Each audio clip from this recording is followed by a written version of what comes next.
Hey, well, hello and welcome to today's tips for students session. So this time we're covering documentation tips for OT students, your pathway to success. So it is OT week when I'm recording this, so happy to OT week to everybody. Documentation is probably not one of the most exciting topics to talk about, but it is one that is pretty much on every student's learning contract at some point during their placement. So I thought it'd be a helpful one to cover today. And the idea will be that I give you a few tips, show you some examples, and really think about if it is something you struggle with on your placements as a student, some practical strategies that might have you help you have more targeted practice, rather than just thinking that it'll get better, the more that you do it.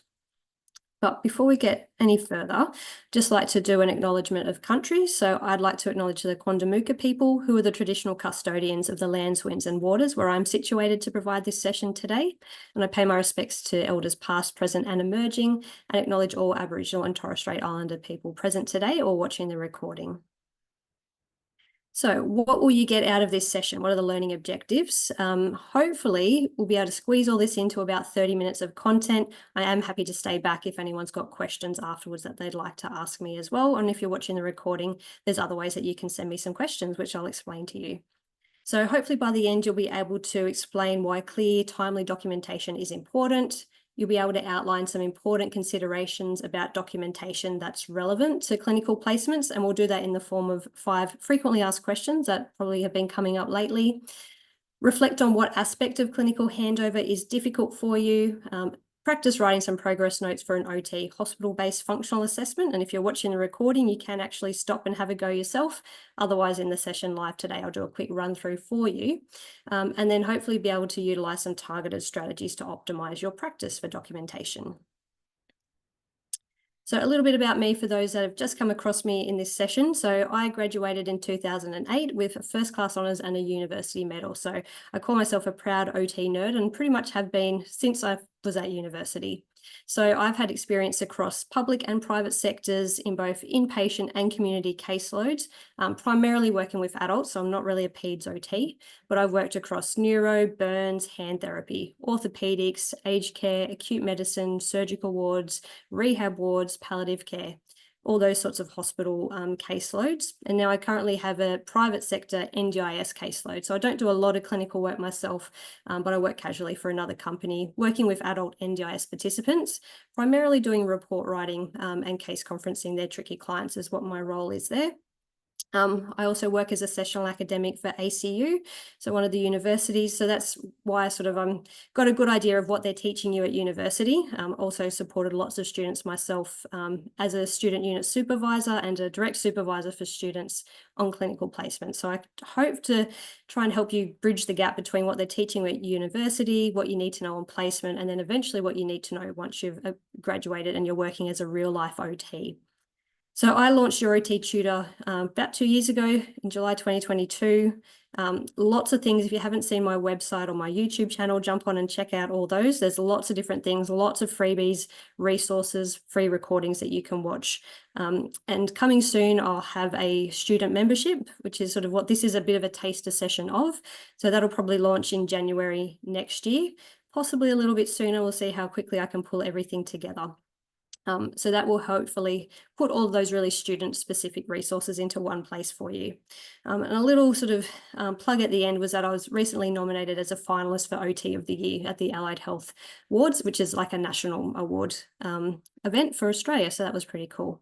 Didn't win, went to a really great OT though, so I'm happy with that and was very thrilled to be nominated in the, as a finalist for the final 6 top contenders. But let's jump into the content now. So we're going to start with some common frequently asked questions about documentation. So the things that students often wonder about, I suppose. So firstly, why is clear documentation important? And I think you've probably had a university lecture at some stage where you've gone through all this, but probably first of all, if I go to the what is the clear part, what's that all about? So you can use the acronym CARE to try and remember what are those important things. So C is for clarity. So that's making sure that all readers can understand what you're saying. So you're not filling it full of OT jargon. You're using accepted abbreviations. If you're writing handwritten notes, they need to be legible. Your spelling and grammar is, acceptable level, those sorts of things. A is for accuracy, and that's more so about the actual, what you're writing is a true reflection of what actually happened. So it's got to include objective facts, not just all your opinion of, what you think's going on. And we'll talk about that maybe when we get to the question about SOAP notes a bit later. And ideally, if you're doing those notes as soon as possible after you've actually provided the service, done the assessment or the intervention, then that will help your recollection of events and it will help be as accurate as possible. The R is for relevance. So that's just thinking about what is the most important information that you need to provide. And sometimes this is what students struggle with. They think, oh, can I leave that out? What's the most, my documentation is much longer than my supervisor's, but I'm scared if I leave something out, I'll miss something important.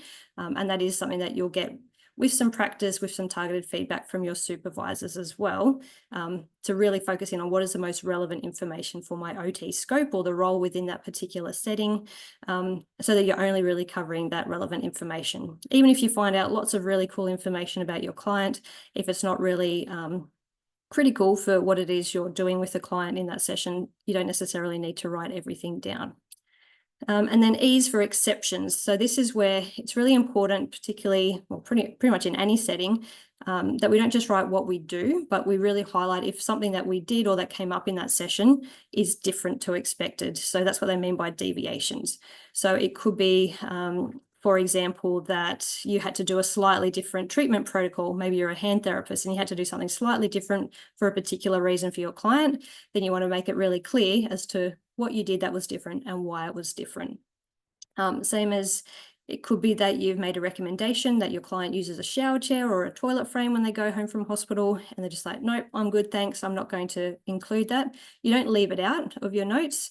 You just say what you actually did. So you recommended these items for whatever reason, you provided this information so that the client was fully aware of why you were recommending it and any risks for not accepting it, but then you write that they decline the recommendations. So that sort of, those exceptions are really important to point out, particularly for like those, if it ever comes back that, something goes wrong and they look into what did the OT actually do or not do. So why is all that important? So it's important for client care. So obviously, if we're not writing clear notes, then everybody else working in a team with that client, particularly like in a hospital setting where there's a multidisciplinary team, then everyone's not going to be on the same page, and that can impact the actual quality of care that the person is getting. There is legal requirements, so technically anything you write in a medical record could actually be subpoenaed, used as evidence in legal matters. So it's always really important that you do follow those care rules and make sure that it's really clear and really accurate what you're reporting, and that you are actually recording notes. So in hospitals, it's pretty sort of drilled into you, everything you do, you go and write the notes. In private sectors, you might find there's differences in terms of how much progress notes different OTs are writing for the different sessions that they're working on. If they don't have particularly maybe if they're a community-based OT and they'll do a phone call here and there, and then they go and do a face-to-face, and then they might read some notes. What are they actually recording? But it's important that it didn't happen if we didn't record it. And that's sort of linked to the funding. So the funding reason is in hospital, the way that we write things, that will determine what funding the hospital is given for that particular client while they're in hospital. Whereas even in the private sector, if we wanted to bill for a service, say an NDIS client has come to see us, if we don't have any record of a progress note that we provided that service, they could challenge their invoice and say, well, where's the proof that I saw you? Or a plan manager that pays the invoices for some NDIS participants might be like, where's the proof that you saw this person? It's really important to have all your notes about what you did, when, where, all that sort of stuff. And it can also be helpful for clinical audits and research. So sometimes what we can do, particularly like in hospital settings, is you might actually use patient medical records to do a review and look for trends in the way that we're providing services or how patients are presenting as part of a small research project. Or really in any setting, that clinical audit is where you go back and look in what were the things that the OTs were doing, what are we missing out, or are we actually doing a good job in capturing everything we need to do and doing everything we need to do based on certain protocols or clinical practice guidelines. So yeah, important, make sure you do it, and those care principles might be a helpful one to remember. What are the differences between handwritten and electronic, or the EMR, electronic medical records? So In general, I'd say that most, the hospitals are kind of 50-50, and it depends what state you're in Australia. Some, I think New South Wales, a lot of the hospitals, particularly where it had moved to medical records many years ago, electronic ones, whereas up here in Queensland, there's still hospitals that use handwritten notes. Private sector, I'd say most are doing electronic medical records these days. So that's probably what to expect if you're going out on placement. Handwritten things, the most important are legibility. So you've got to at least take your time to type, to write things legibly, and pen color and things like that is important as well. So blue or black pen, there might be strict rules where it's only black, not allowed to have any colored pens. Or if you make a mistake, there's certain ways that you need to do corrections, like not using whiteout, actually sort of crossing things so it's still readable, putting an initial. So you just make sure that you check with your supervisor about those rules. And for electronic medical records, probably the main thing for students to be remembering is that you might have your own login and you're typing your own notes under your login, but generally there's some way that your supervisor has to co-sign it. The same as if you're handwriting notes, your supervisor will sign it off at the end to say that they've checked and they agree. It's just a slightly different process, depending on the system you're using when you're doing electronic medical records. But it's important not to forget that step. So anything you type in or write in as a student, your supervisor needs to see and sign off. And then the other thing about electronic medical records is that there's built-in templates and forms. So this is going to lead to the SOAP format question, which is one of the other commonly asked ones. Is there actually a is it compulsory for OTs to use SOAP format? I'll tell you that answer in the next question, but you'll find that in electronic medical records, there's more use of like templates and forms rather than going through like the SOAP format. So they'll actually have pre-filled templates for different types of assessments that the OTs might be doing. So that brings me to the SOAP format. So you have to use a SOAP format. I actually did a poll, that's what sort of that little graphic is on LinkedIn, where I asked, all my audience, do you use SOAP notes for clinical documentation? And out of the 325 votes, 22% said not at all. Only about a third said that, yep, they use it all in that actual SOAP heading. And then the other 45%, the other half really did, they kind of use the elements, but they didn't really call it SOAP.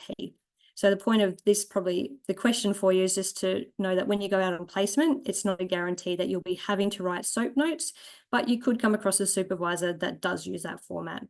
And it's probably best just to have that discussion whether they want you to use that format while you're on your placement, because that may be what everybody else uses, or they may be flexible and be happy for you to choose a format that works for you, as long as it meets like all those other, the CARE, the CARE sort of requirements, or any other requirements for the workplace. The reason why not all OTs would use a SOAP format is if you think about some of the assessments that we do, for example, an initial interview in a hospital, it's really hard to fit that into an SOAP format without confusing yourself and wondering, where do I put things? Where does it all fit in? So you'll find that in hospitals in particular, I would use like subheadings for the initial assessment. And if you go onto my website, there's actually a free information gathering sheet for initial assessments in hospitals, and the subheadings on that form is what I would use for my headings in documentation. Don't forget SOAP notes altogether though, because the elements of SOAP, so the subjective parts, the objective parts, assessments and plans, they all should be in your notes somewhere, but they may not necessarily be under those headings of the SOAP. So just so you're aware, there could be different things that you're coming across when you're out on placement. Can I use abbreviations? Yes, you can, but approved ones only. So not how you would type an SMS or a message online or something to your friends, with lots of different abbreviations out there these days. Generally, different workplaces, particularly like hospitals, will have an approved list of abbreviations. And sometimes you'll read medical records and there's so many abbreviations, you're like, I have no idea what these are about. As a student, it's helpful just to start taking a list of those commonly used ones, or read your supervisor's notes, what are the ones they're using, and start to use those, because they can make your documentation quicker when you know what they are and you're confident when to use them. So as a little bit of a quiz, I won't make you shout out your answers or anything like that, but I'm going to give you a minute.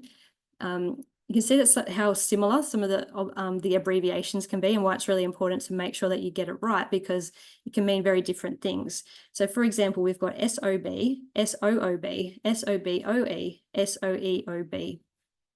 So have a think for a minute if you've come across any of those. I'm going to share the answers with you in a second. So SOB in a hospital setting probably means other things depending on where you may have heard that. Means shortness of breath. SOOB, sitting out of bed. SOBOE is shortness of breath on exertion. So they get short of breath when they start doing something. And then SOEOB, sitting on the edge of bed. So the bed type ones, often we might use those when we're going in to do a functional assessment or going to see the client. They might be sitting on the edge of bed or sitting out of bed or something like that. We would use those sorts of abbreviations to say how we found the client, I suppose. And the shortness of breath ones, they're often to do if we're doing some sort of functional mobility assessment and we notice that they're getting short of breath, we might use that as part of our description. But you can see how similar they are and why you need to be really careful when you're using them. And last question was, are OTs using AI for documentation? I haven't come across in hospitals any OTs using it, but you might find on your placements that in private practice, more OTs are starting to use AI, and they could be using it for their progress notes or for report writing as well. The key thing to know is that there are specific privacy and security regulations that we need to meet if we're using AI. There's also a bit of information on our APRA website, which is our regulating body for OTs in Australia, where basically we should also be letting our clients know that we're using AI and what we're using it for. As a student, just don't go and whack out your chat GPT and type your documentation notes into that, unless it's just very general information that doesn't include anything about your client's specific details. No client information can go into things like chat GPT because they're an open platform.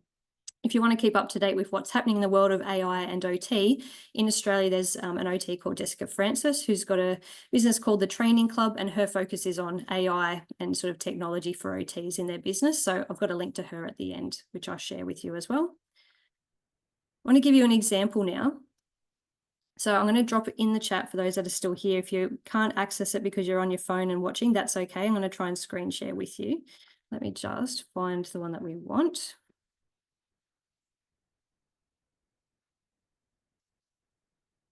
Now, hopefully everyone that's watching can see, this should take you to a document that's a bit of a case study that will look like, get the right one, something like this. So it's got a case study of Mrs. Jones. So the first part of this activity, what we're actually going to do is, sometimes you go out and you do an assessment and you kind of just have all this idea in your head. It's kind of like a story.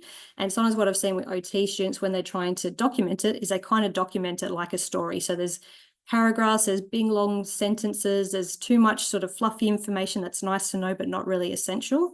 And if you wrote it down like that, you kind of get this narrative story. So I'm not going to read it word for word now. I'm going to take you to the next thing. So the activity to start with, if you go down, it will give you a progress note template as well, and I'll give you answers to that soon.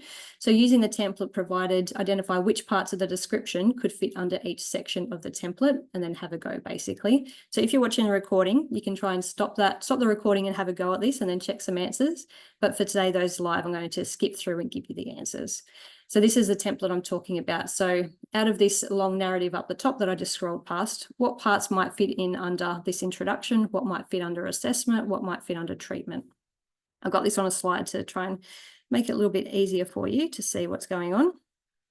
So that's just a case study example again. So I'll give you that background. You previously have completed an initial assessment with Mrs. Jones, who's a 78-year-old female who is admitted with lower limb cellulitis and decreased mobility. Today you see her for a functional mobility assessment. For those that aren't really familiar with that, it's basically you go in and you see how can she get up and down from her bed, her chair, her toilet, maybe walk around her ward. A pretty common thing we might do in a hospital setting. So I want you to refer to the activity handout for a description of what you did and saw during the assessment. And then you're going to use the template to identify which part fits in where, which is what I just said. So this is what I've done for you. So the first part is Mrs. Jones was sitting beside her bed when you arrived. She was feeling well and was happy to do a functional mobility assessment with you today. So this is kind of your description of it, but in the next few slides, after I get through the description part, I'll show you what that might actually look like when you're documenting it, because it's not going to look like this as a story with long sentences.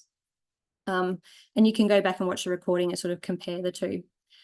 During your assessment, she could do the following. So she could walk around her room with a walking stick without your physical assistance, but she appeared unsteady at times and needed you to supervise her.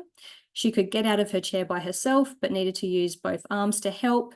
She could get on and off the toilet using the grab rail on her left, but appeared slightly unsteady and needed you to stand close by and lightly guide her by the shoulder. She had trouble getting out of bed and needed you to lift her legs when she was getting in and out. This is everything that you were seeing and what you might maybe describe to your supervisor. You had a discussion with Mrs. Jones following the assessment about her discharge plans. She's worried that she wouldn't be able to manage safely at home as she lives by herself. You discussed that equipment may be beneficial for Mrs. Jones when she's discharged, such as a frame for her toilet, but that you would trial this with her once her mobility was as good as possible and she was medically closer to being ready for discharge. Mrs. Jones was happy for this plan and she's keen to buy her own equipment if she does need it. And then the next part was you decide that Mrs. Jones is not functioning as well as she was prior to coming to hospital, that she wouldn't be safe to go home at the moment. And if you're looking at that progress note template, that's sort of the summary section. Then that last section at the end is the plan. So you agree to come back and see Mrs. Jones in 2 to 3 days to reassess how she's going with her functional mobility and self-care and to continue to discuss her discharge plans. So that's a long-winded story, but that's not how we document it, particularly in a hospital setting.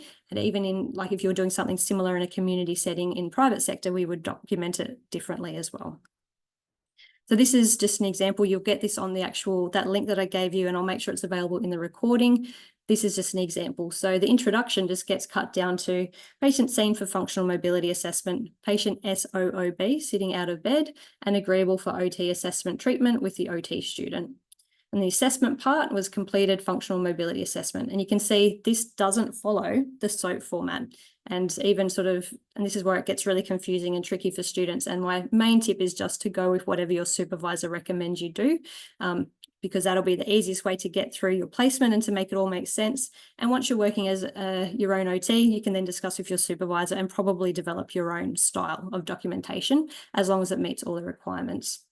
So the assessment part, mobility, S/V, supervision with walking stick within her room, chair transfers, so we don't write the whole word independent, we can use the letter I with like either a circle or brackets around it, independent with bilateral upper limb use, so she basically used her arms to get out of the chair. Toilet transfers, SBA is standby assist with left-sided grab rail. Bed transfers, min assist to lift her legs when she's getting in and out. And then the RX is the treatment part. Discuss discharge plans, including possible equipment that may be beneficial for discharge, e.g. over toilet aid. Patient happy to trial same with OT closer to discharge. Would likely purchase equipment if beneficial. Patient currently worried re-ability to manage at home as she lives alone and is below baseline function. That's your main assessment findings. And then the summary, and just keep in mind, particularly if you're in a hospital, the doctors or the physios, everybody, they're probably not going to read the nitty-gritty of everything we've written. They're going to jump to our summary section. Not all OTs will include one, so I don't think it's mandatory, but sometimes it's helpful knowing that that's really what they're going to jump to. So the crux of what we've come up with is that she's a 78-year-old female admitted with lower limb cellulitis and decreased mobility. She's currently below baseline function and unsafe for discharge. So that's probably a key thing to put in that hospital setting. Needs to be independent with functional mobility and transfers prior to discharge as she lives alone, and further OT input required prior to discharge. So that's also saying that I need to come back and see her. Don't send her home, she's not ready. And the plan, you've made it really clear that you're going to come back in 2 to 3 days to review her mobility again and keep doing with that. And you've also got to sign it off. So that was a whirlwind. You can spend a bit more time unpacking that slowly and seeing what it means for you. But what I wanted to give you now, so that freebie, everyone watching the recording, that documentation case study examples, it's not actually available on my website just yet. So you get a sneak peek and you can get that for free. And I'll put the link in for anyone that's watching the recording or here today. But for those that have come live, what you can actually access is I've got a mini course on NDIS report writing. Probably goes for about an hour, a little bit less, and some of the key tips for writing NDIS reports. So if you're going to do a placement in the NDIS sector, maybe you're finishing up or close to finishing and you're thinking about working in the private sector with NDIS clients, you can access this for free. So it's normally $29, but you can get it for free. All you need to do is in the chat, you can send it via direct message.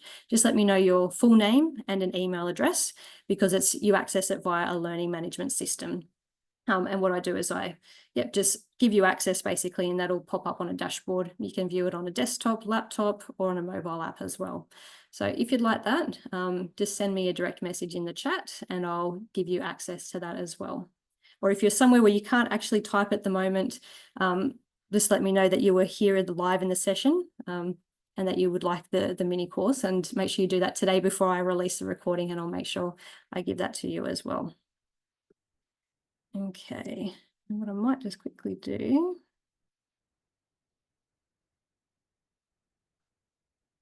make sure I've got, oops. Okay. Down. Okay. Captured who is here at the moment. So next thing is, just to wrap it up, is sometimes what I hear from students is that, oh, it's really struggled, but I just need to practice more. But my key tip for anything really for students is that you just need to think about, are you practicing the right thing? If you're just practicing over and over and over, but you're not really thinking about what part of it's difficult for you, then it's going to be really tricky to get that improvement. So the key thing here is practice won't help unless you're practicing the thing that you're actually getting stuck on and practicing in the right way. So when it comes to documentation, some of the things that are difficult for students, it could be maybe the language and terminology. So maybe if you're an international student, maybe English isn't your first language, even just knowing sort of the grammar or the spelling of things, or some medical terminology might be new to you, and that's really slows you down. It could be that you're a perfectionist and you're like, I just feel like I need to get this perfect. And as a result, you spend so much time rewriting it before you want to show your supervisor, because you're just like, I just want it to be perfect. But a lot of the time, particularly for progress notes, we're not really aiming for perfect, we're aiming for good, making sure it's meeting those care requirements of clear, accurate, all those sorts of things, but it doesn't necessarily need to be perfect. Maybe when it goes to report writing, some of those things need to be a little bit closer to perfect, but for progress notes, generally not.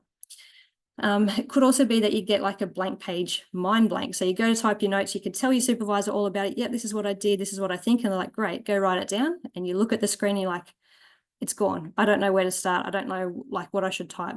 So I'll give you some strategies for that as well. And the last one could just be similar maybe to the perfectionist, could also be linked to the mind blank, is that you just sit there and you second guess yourself and think, I think this is the recommendation I need to write, but I'm not sure. I don't want to get it wrong. I don't want to show my supervisor and then they think that it's like, I don't know what I'm doing. So you kind of second guess yourself and just spend a lot of time worrying instead of just sort of biting the bullet and going to your supervisor and asking for clarification. So some strategies for each of those things. So if it is that language and terminology is a struggle for you, that's where it's really helpful to maybe start keeping some lists. So what are those words that you're not familiar with? Write them down in a list, write down what they mean. It could even be on some placements, and you just have to check with your supervisor. If normally you would use like either translation apps or grammar type tools to help you with your university assignments, it could be that you can use some of those for some of your notes or reports that you're writing on placement. So just have a chat to your supervisor about what might be possible for you to use, and keeping examples of your supervisor's notes, because if then you're worried about how do I write this sort of in a different context, you can go back and refer to those easily. Maybe see if there's parts that you can photocopy or print out and just keep in your folder while you're on placement to refer back to. If you're the perfectionist, sometimes it's helpful to actually set yourself a time limit so that you don't have 2 hours to write, a half a page progress note. Sometimes the supervisor will be like, okay, I don't want to rush you, I'll give you more time. But if you're a perfectionist, that more time could actually work against you. So really have a chat to your supervisor about why you think it's taking you so long. And if it's like, I think I'm just overthinking it, I'm trying to get it perfect, your supervisor might then change how they give their feedback, or what their expectations are, so that you can maybe feel less of that pressure. They could probably share with you examples of their imperfect, actually like their own notes that aren't perfect, is what I'm trying to say there. And you'll see that, it's okay if it's not perfect. There's always time you can go back and improve what you've written, but it doesn't mean that they're wrong and that they're not acceptable. And you'll see that lots of OTs write in completely different ways. So seeing different examples from other supervisors could help with that reassurance. If you get the mind blank, so the blank screen in front of you, it could even be, particularly sometimes students will actually type into like a Word document and get that cleared by their supervisor for anything that's sort of electronic. Or if you're handwriting notes, you might handwrite a draft, you show your supervisor that, and then you actually put it in the official notes. So you could be for those draft versions that you're just actually doing a brain dump. So you've got your headings, like I showed you for those progress notes, and you don't worry about exactly the words that you're using or how perfect it is. You just brain dump a few ideas under each heading. And then instead of having a blank page, you're editing dot points that are already written there for you. So that can be sort of just to get over that starting point hurdle. And then if you are someone that second guess yourself, again, being very open with your supervisor and say that I think I know this, but I'm worried that I'm getting it wrong. I don't want to write the wrong thing. And then hopefully they'll be able to tailor their feedback to sort of give you that reassurance. And it could be that rather than you sort of working hard trying to produce like your perfect finished version, they might say, spend 5 or 10 minutes, get down the key things and show me your first draft, and I'll give you feedback. I'll answer those things that you're second guessing yourself about. Then you go back and finish it off, your final draft, to come and show me, rather than feeling that you need to spend some time getting it perfect. So that's what I was saying. It's not just practicing, it's thinking about what part of it was really tricky. So that is a bit on you to use that sort of reflection that we harp on about at when you're at uni, to really think about why is it difficult, and then sharing that with your supervisor so that hopefully they can be a little bit more targeted with the support that they give you. So that pretty much in a nutshell is the main session. Just a few wrap up things for you to know about. So if you found that super quick session helpful, and like I say, when I launch the student membership, all these will be recorded and then basically go to a library. So if you're out on placement, you're like, oh, what was that example Claire shared of her progress notes? You can easily jump in and watch it and read it, download the example files as well.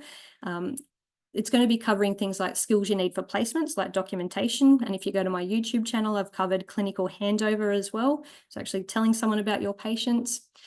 I'll also start to cover concepts you're learning at uni. So maybe some things that the university is telling you, like models or reflection. You're like, yeah, but what does that really look like on placement? Or I don't see OTs using that. I'll hopefully try and help you connect the dots as to how you can understand it and maybe use it a bit more practically. Some tips for preparing for the workforce. So, those that are looking for jobs already, how do you do CVs, selection criteria? What are some things to be aware of when choosing an employer? And basically that will be in the form of like a weekly live session. So same, try and keep it to about half an hour, and then it all gets recorded, put in an on-demand resource library. And then for those students that maybe want to connect with other students and find like a study buddy, sharing resources amongst yourself, maybe you haven't found your little network that clicks with you within your own university cohort. This will be open to OT students around Australia, definitely, potentially around the world if people are interested. It's going to be really low cost as well. I know students aren't rolling in cash, so it could be as low as $5 a week. And I'm also looking at getting some sponsors on board to offer some scholarships for those students really doing it hard to be able to attend these for free. So aiming to launch January 2025. I may get some things out a little bit before that. We'll see how we go. For those keen beans wanting to do something in the semester break. While you're waiting though, or if you are a student that's maybe finishing up the end of fourth year, if you're finishing up fourth year and you're like, you know what, I still would love to be able to access that content even as a new grad, I'm not going to be like hard and fast rules, it's only for students, so new grads will be able to join too if you think that that could be helpful for you. But those that are new grads or nearly finished, and you don't even need to be nearly finished, the other option you can look at is I do have a membership for OTs, or OT students can join, and that's got monthly workshops that are a bit more of a deeper dive. It goes for an hour. There's Q&A sessions, there's journal clubs, lots of on-demand content as well. So for example, that report writing course is some of the on-demand content in my membership. You can get discounts to my bigger courses. And at the moment for OT week, I can drop the link in the chat. Instead of paying $39 a month, you can get that for $25, and you can stay for a month and leave and never pay another cent. Or you could just stay and it rolls over every month. You do a direct debit. And it's all about helping you to become a better OT who loves what you do. That's kind of my thing. So it's open to whatever caseload you might be working in, whatever sector. There'll be take away those really foundational skills that will help you be a better OT, hopefully, and more confident in what you're doing, and hopefully enjoy it as well. That was just some more resources for this session. So SAMES was that CARE, that's sort of where that came from. It might be somewhere in your university libraries, or probably in a reference list somewhere for a lecture that you've done already. The YouTube channel, so that's my YouTube channel. There's lots of short videos. There's a few longer ones as well, which will be helpful for students, and I'll just keep adding them there. This recording will go onto the YouTube channel as well. I post every day on LinkedIn, share lots of resources, short videos, and links to what other OTs are doing that could be really helpful as well. So jump on and follow me there if you are on LinkedIn. And that's the link for Jessica Francis as well. So I can add those to the chat if anyone's looking for us. Otherwise, just jump on LinkedIn and do a search for us, and we should pop up for you. Now, in a moment, I will stop the recording if anyone's got any questions they'd like to ask me off the recording. Otherwise, you can also send me some questions via my website, you can send me a direct email. My details are on the website as well. Or if you're on LinkedIn, you can message me there and I'll see it pretty much, hopefully straight away. But they're all the details as well. So if you go to my Linktree, which I can drop in the chat, that takes you to all my other social media. So I'm on LinkedIn and YouTube. You can also find me on Facebook and Instagram, but I'm not awesome on Instagram. So welcome to watch my stuff there, but really my best stuff is on LinkedIn. So thank you everyone that's come live. I'll stop the recording and hang out, make sure everyone's happy, don't have any questions for me. Those watching the recording, thanks for watching and please get in touch if you have any questions.